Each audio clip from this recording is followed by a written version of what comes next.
உலகம் முழுவதும் வாழக்கூடிய ஸ்ரீ குபேரன் டிவி நேயர்கள் அனைவருக்கும் உங்கள் தாம்பரம் ஸ்ரீ வாராகி ஈசனேசன் சுவாமியுடைய நல்லாசிகள், வாழ்த்துக்கள். ஜெய் வாராகி, ஜெய் ஜெய் வாராகி. அன்பு பக்தர்களே, மார்கழி மாத ராசி பலன்கள். பொதுவாக இந்த பிரபஞ்சம் அன்னை வாராகியின் வசமானது. அடியனுடைய உபாசனை தேவதை, என்னுடைய உபாசனை தேவதை அன்னை வாராகி அம்பாளுடைய அனுகிரகத்தோடு இந்த மார்கழி மாத ராசி பலனை தொடங்குகின்றேன். பிரபஞ்சம் வாராகியின் வசமானது. நாம் பார்க்க இருக்கின்ற தலைப்பு மார்கழி மாத ராசி பலன்கள். எத்தனை மாதங்கள் இருந்தாலும் அந்த எல்லாருமே வாழ்க்கையில் பெரியவங்களாம் என்ன சொல்லுவாங்க, கொஞ்சமாவது புண்ணியம் பண்ணுறா, கொஞ்சமாவது புண்ணியம் பண்ணு, வெறும் பாவத்தையே பண்ணாத, ஆனால் நீ கொஞ்சமாவது ஏதேனும் ஒரு தான தர்மம் கொஞ்சம் புண்ணியத்தை சேர்த்துக்கோ, அது உன்னை காப்பாற்றும் அப்படின்னு வாழ்க்கையை வாழக்கூடிய வழிமுறையை நம்ம பெரியவங்க முன்னோர்கள் வீட்டில் இருக்கக்கூடிய தாத்தா பாட்டி அவங்களால நம்ம சொல்லிக் கொடுப்பாங்க. அப்போ சாதாரண மனித வாழ்க்கைக்கே ஒரு புண்ணியம் செய்ய வேண்டும் என்று சொன்னால், அதே போல் இது எல்லா இடத்திலும் இருக்குது. மாதத்தில் மிக ஒரு புண்ணியமான மாதம்னா அது மார்கழி மாதம். அப்போ மற்ற மாதங்கள்லாம் பாவத்தை செய்யக்கூடியதா சாமின்னு கேட்டால் அப்படி கிடையாது. இப்போ புரட்டாசி மாதம் ரொம்ப உயர்ந்ததாச்சு, அதுவும் கொஞ்சம் நல்ல மாதம் தானே, அது பித்ருக்களுக்கு உடையது, அது இன்னும் வசதியானது. ஆனால் இந்த மார்கழி மாதம் என்பது தெய்வ வழிபாட்டுக்கு உரியது, புண்ணியமான மாதம். சார், ஒரு ஜாதகர் நம்மக்கிட்ட வரார், ஒரு நல்ல குடும்பத்தை சேர்ந்தவங்க, ஒரு உயர்ந்த குடும்பத்தை சேர்ந்தவங்க நம்மக்கிட்ட வராங்க, ஒரு கஷ்டத்தை சொல்கிறாங்க, அவங்களுடைய துன்பத்தை சொல்கிறார்கள், தற்சமயம் வாழக்கூடிய வாழ்க்கை சூழ்நிலையை சொல்கிறாங்க. ஜாதகம் பார்க்குறோம், நம்ம என்ன சொல்லுவோம், சார் இந்த பிரம்ம முகூர்த்தத்தில் ஒரு பூஜை பண்ணுங்க, ஹோமம் பண்ணுங்க, அல்லது இந்த ஆலயம் சென்று வாருங்கள், இங்கே போய் தீபம் போடுங்க, இல்லை இங்கே உட்காந்து போய் அழுதுட்டு வாங்க. இப்போ பரிகாரம் சொல்லி கொடுக்குறோம். அந்த பரிகாரம் எதை சார்ந்ததுன்னா ஆலயத்தை சார்ந்தது. அந்த ஆலய வழிபாட்டிற்கு மகுடம் சூட்டுகின்ற ஒரு மாதம் இந்த மார்கழி மாதம். ஸோ இந்த மார்கழி மாத ராசி பலனை உங்களுக்கு சொல்வதிலே எனக்கு மிகப்பெரிய பாக்கியமாக நான் கருதுகிறேன். இந்த மார்கழி மாதத்தில் பார்த்தீங்கன்னாக்கா முக்கியமான ஒரு ஃபங்க்ஷன் எதுன்னு கேட்டிங்கன்னா வைகுண்ட ஏகாதசி. அற்புதமான நாள். ஜனவரி மாதம் இந்த மார்கழி கடைசியில் வருது, 28 தேதிக்கிட்ட வருது வைகுண்ட ஏகாதசி. அந்த வைகுண்ட ஏகாதசி அன்னைக்கு சொர்க்கவாசல் திறக்கப்படுகிறது. மிகப்பெரிய பாவத்தை செய்தவர்கள் கூட பெருமாளுடைய பெரும் கருணையினாலே, மகாவிஷ்ணுடைய பெரும் கருணையினாலே, கிருஷ்ண பரமாத்மா ராமர் அவனுடைய பெரும் அனுகிரகத்தோடு பாவத்தை செய்தவர்கள் கூட ரட்சிக்கப்பட்டு சொர்க்கத்துக்கு அனுப்பப்படுகிறார்கள் அப்படின்னு ஒரு மிகப்பெரிய தத்துவத்தை வைகுண்ட ஏகாதசி இந்த மார்கழி மாதம் வருது. அதே போல் ஆடல் அரச பெருமான் என்று சொல்லக்கூடிய நர்த்தனம் ஆடக்கூடிய அம்பலவான பெருமானுக்கு ஆருத்ரா தரிசனம், அதுவும் மார்கழி கடைசி 29 தேதிக்கிட்ட வருது. ஆருத்ரா தரிசனம் அது அற்புதமான புண்ணியம். அதே போல் ஹனுமன் ஜெயந்தி அமாவாசை அன்றைய தினம் வருகிறது ஹனுமன் ஜெயந்தி. அப்போ பேர் தான் மார்கழி மாதமே தவிர முழுக்க முழுக்க முழுக்க தெய்வ வழிபாட்டினாலே மனித உயிர்கள் படுகின்ற துன்பத்திலிருந்தும் அந்த கர்மாக்களிலிருந்தும் ஓய்வு பெறுவதற்காக நம்முடைய ஜோதிட சாஸ்திரம், வானிலை சாஸ்திரம் வகுத்து கொடுத்த ஒரு அற்புதமான மாதம் இந்த மார்கழி மாதம். அதில் பார்த்தீங்கன்னாக்கா இந்த 16ஆம் தேதி முதல் மார்கழி 1ஆம் தேதியிலிருந்து மார்கழி 11ஆம் தேதி வரலும் கிரகமாலிகா யோகம் அப்படின்னு ஒன்று நடக்குது. மார்கழி 1லேருந்து மார்கழி 11 வரலும் கிரகமாலிகா யோகம். என்ன சாமி கிரகமாலிகா யோகம்னா, வரிசையாக கிரகங்கள் அமைந்திருப்பது. துலாம் விருச்சிக ராசியிலிருந்து மீன ராசி வரை 5 பாவகட்டங்களிலும் மாலை கோர்த்தார் போல அற்புதமாக அந்த கிரக அமைப்புகள்லாம் அமைந்திருக்கு. அதில் பார்த்தீங்கன்னாக்கா எப்பொழுதும் போல ரிஷபத்திலே குரு பகவான், கடக செவ்வாய் அமைந்திருக்கிறார். அதோடு கூட கன்னியில் கேது, புதன் பகவான் விருச்சகத்திலும், சுக்கிர பகவான் மகரத்திலும், சூரியன் தனுசு ராசியிலும், சனி கும்பம், மீனத்திலே ராகு. அப்போ முதல் 15 நாட்கள் மார்கழி மாதம் அற்புதமான கிரக அமைப்பு.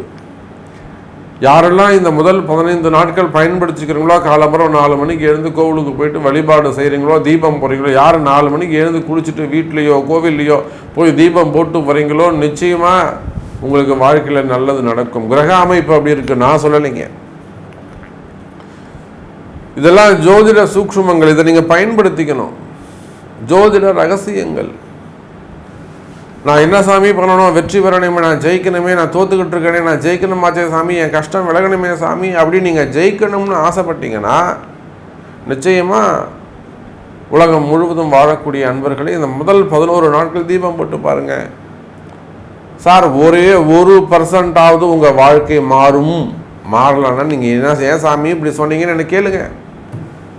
அந்த அளவுக்கு கிரக அமைப்புகள் சிறப்பாக உள்ளன.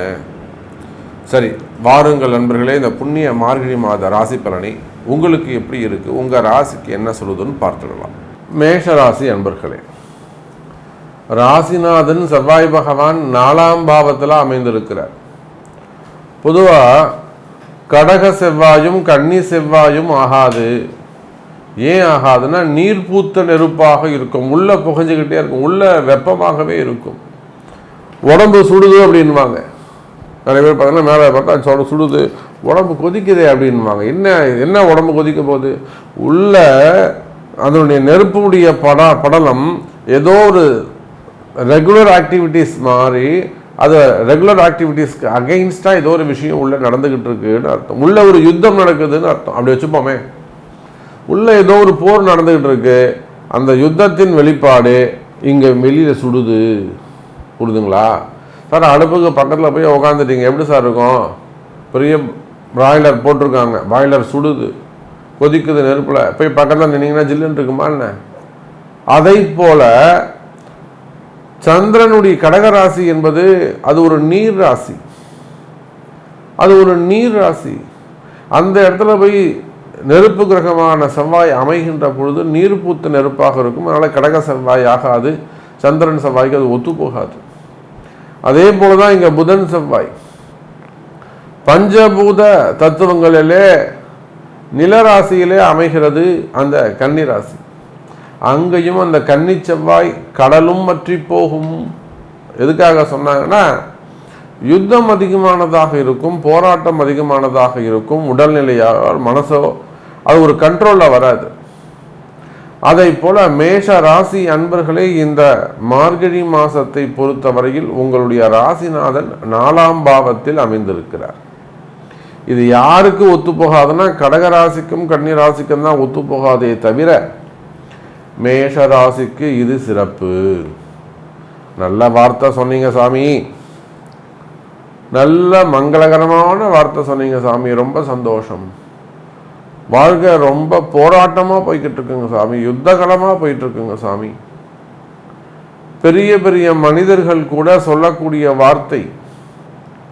சார், நீங்கள் ஒரு அரசியல் தலைவராக இருக்கலாம், அரசியலில் ஈடுபட்டிருக்கக்கூடியவங்களாக இருக்கலாம், அரசியலில் ஒரு பதவியில் கொடிகட்டி பறக்கக்கூடியவர்களாக இருக்கலாம். மேஷ ராசியில்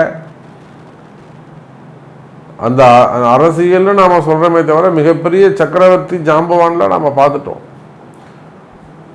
இப்பவும் முன்னிலையில் இருக்கின்ற அமைச்சர் பெருமக்கள் மேஷராசியில் இந்த ராகு கேது பிரச்சனையினால, ராகுவால் வந்த துன்பத்தினாலே படாத பாடுபட்டுட்டு இப்பதான் வெளியில வந்திருக்காங்க.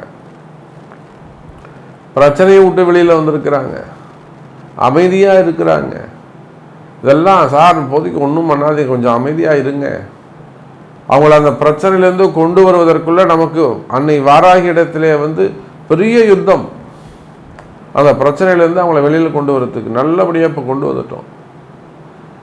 அப்போது நீங்கள் எதுக்காக சொல்ல வரேன்னா, நீங்கள் உங்கள் கையில் அரசு, ஆட்சி, அதிகாரம், பதவி, படை பலம், பணபலம் எல்லாம் உங்களுக்கு இருந்தாலும் சார் கிரகம் நினைக்குமே ஆனால் கிரகம் சொல்றதைத்தான் நீங்கள் கேட்டாகணும். அதை ஒசாமா பின் லாடனையும் நம்ம பார்த்துட்டோம், சதாம் ஹுசைனையும் நம்ம பார்த்து, நாட்டையே ஆட்டி படைச்சாங்க அவங்களா. கடைசியில் கிரகத்துக்கு கட்டுப்பட்டு தான் அவங்க உயிர் பிரிந்தது. அப்போ யாராக இருந்தாலும் கிரகத்துக்கு கட்டுப்பட்டு ஆகணும். அப்படி பார்க்கின்ற பொழுது மேஷ ராசி அன்பர்களே, கடந்த காலங்கள் யுத்த காலங்களாக இருந்திருக்கும். நீங்கள் எந்த வேலை செய்பவராக இருந்தாலும், எனி பிஸ்னஸ் பண்ணுறவங்களாக இருந்தாலும், ஃபேமிலி மெம்பர்ஸாக இருந்தாலும், குடும்ப பெண்களாக இருந்தாலும், அல்லது தொழில் அமைப்புகளிலே தொழில் செய்யக்கூடியவங்களாக கடைகள்லாம் வச்சு நடத்தக்கூடியவர்களாக இருந்தாலும், சுய தொழில் செய்பவராக இருந்தாலும், அரசியல் தலைவர்களாக இருந்தாலும், ஆன்மீகத்தில் ஈடுபட்டிருக்கக்கூடியவர்கள், அது மட்டும் நான் சாத்தியமா?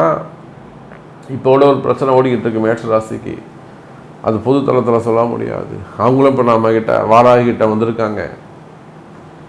வாராகி அவர்களை காப்பாற்றுவதாக உறுதி கொடுத்திருக்கிறார். அப்போ ஆன்மீகத்தில் ஈடுபட்டிருக்கக்கூடியவர்கள், சபையோர்கள், பெருமக்கள், மடாதிபதிகள், அவங்களையும் கிரகம் விட்டு வைக்காது. அப்போ இந்த பூமியில் ஒரு உயிர் உருவாகுமே ஆனால், உற்பத்தியாகுமே ஆனால், அது கர்ம வினைகளுக்கு அல்லது நவகிரகங்களுக்கு கட்டுப்பட்டுத்தான் இயங்க முடியும். நான் தான் பெரிய ஆள்னு நான் சொல்லிக்கவே முடியாது. இன்னைக்கு கிரகம் என்னை பேச வைக்குது, இன்னைக்கு கிரகம் இந்த செய்தியை என்னை சொல்ல வைக்குது, அவ்வளோதான் விஷயம். நாளைக்கு என்ன செய்யுமோ தெரியாது. அப்போ நான் தான் இந்த விஷயத்தை சொன்னங்கிறதுக்கு ஜீரோ நான். அதை போல மேஷ ராசி அன்பர்களே, இந்த மார்கழி மாசத்தை பொறுத்தவரையில் உங்களுடைய ராசிநாதன் 4ஆம் பாவத்திலே அற்புதமாக உட்கார்ந்து இருக்கிறாரு. வீடு கட்டுறது, வீடு வாங்குவது, வீடு சம்பந்தப்பட்ட பிரச்சனைகள் இருக்குமே ஆனால் அவை விலகும். சார் எனக்கு தெரிஞ்சு ஒரு கூட்டு குடும்பம் அங்கே பொள்ளாச்சி பக்கத்தில் இருக்காங்க. அடுத்து அவங்க வீட்டில் ஒரு மரணம் நிகழ்ந்துக்கிட்டே இருக்கு. ஒரு வருஷத்துக்குள்ள 4 ஆண்கள் இறந்து விடுகிறாங்க. அந்த பூமிக்கு, அந்த குடியிருக்கிற வீட்டுக்கு பிரச்சனை, இடதோஷம். பழமையான வீடு, பழமையான பூமி, ஆனால் ஒரு செய்வினை, அந்த இடதோஷம் ஏற்படுது. அன்னை வாராகி இடத்திலே, நம்ம இடத்திலே அவர்கள் வருகிறார்கள். வாராகியை நம்பி வராங்க. ஜாதகம் பார்க்குறோம், செய்வினை இருக்குது, இடதோஷம் இருக்குது. சார் நீங்கள் நம்ப மாட்டீங்க, நேரில் போய் நம்ம செஞ்சு வைக்கிறதுக்கு போகிற நிறைய இடர்பாடுகள், எக்கச்சக்கமான இடர்பாடுகள். அது எல்லாத்தையும் தாண்டி கையில் ஒரு எலுமிச்சம்பழம் வச்சுக்கிட்டே இருக்கணும். அப்போ மேஷராசி அன்பர்களே, வீடு பிரச்சனையா இருக்கா? குடியிருக்கக்கூடிய வீடு சம்பந்தப்பட்ட பிரச்சனைகள் இருக்கா? அல்லது செய்வினை தோஷங்கள் ஏதாவது இருக்கா? அல்லது தீவினைகள் ஆட்டி படைக்குதா? இதெல்லாம் கிரக கோளாறு 8ஆம் பாவம் சம்பந்தப்படுதுன்னு அர்த்தம். அங்கே 6, 8, 12 உரிய பாவங்கள், அது பாவாதிபதிகள் அங்க சம்பந்தப்படுதுன்னு அர்த்தம். சார் உங்களுக்கு 2ஆம் இடத்தில் இருக்கக்கூடிய குரு வக்ரகதி அடைந்திருக்கிறார். ராகு கேது கிட்ட போய் நம்ம ராசி மாட்டிக்கிட்டு இருக்கு. ராகுக்கு 2, 12 உட்கார்ந்துருக்கு. அப்போ ஒரு பக்கம் ராகு கேது, போராத குறைக்கு சனியுடைய பார்வை, கும்பத்திலிருந்து சனி பகவான் 3வது பார்வையா பார்க்கிறாரு. அப்ப இதையெல்லாம் அடிப்படையாக கொண்டு பார்க்கின்ற பொழுது மேஷராசி அன்பர்களே, நீங்கள் செய்யும் இடமாக இருந்தாலும், உத்தியோகம் பண்ற இடமா இருந்தாலும், வேலை செய்யற இடமா இருந்தாலும், தொழில் செய்யக்கூடிய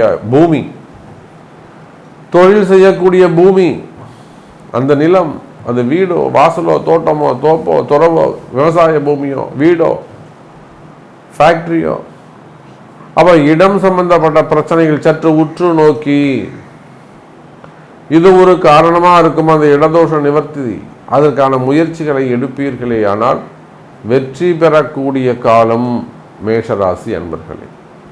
இது தெரியாம போச்சே சாமி, நான் இது விட்டுட்டு எங்கெங்கேயோ போய் சுத்திட்டு வந்தனே, ஏதோதோ பரிகாரம் செஞ்சுட்டு வந்தனே, இதை நீங்கள் சொல்கிறது புதிய சப்ஜெக்டாக இருக்கே, நான் யோசிக்கவே இல்லையே சாமி, என் மண்டைக்கு உரைக்கவே இல்லையே, இப்போ தான் உங்களுக்கு வழி பிறக்குது.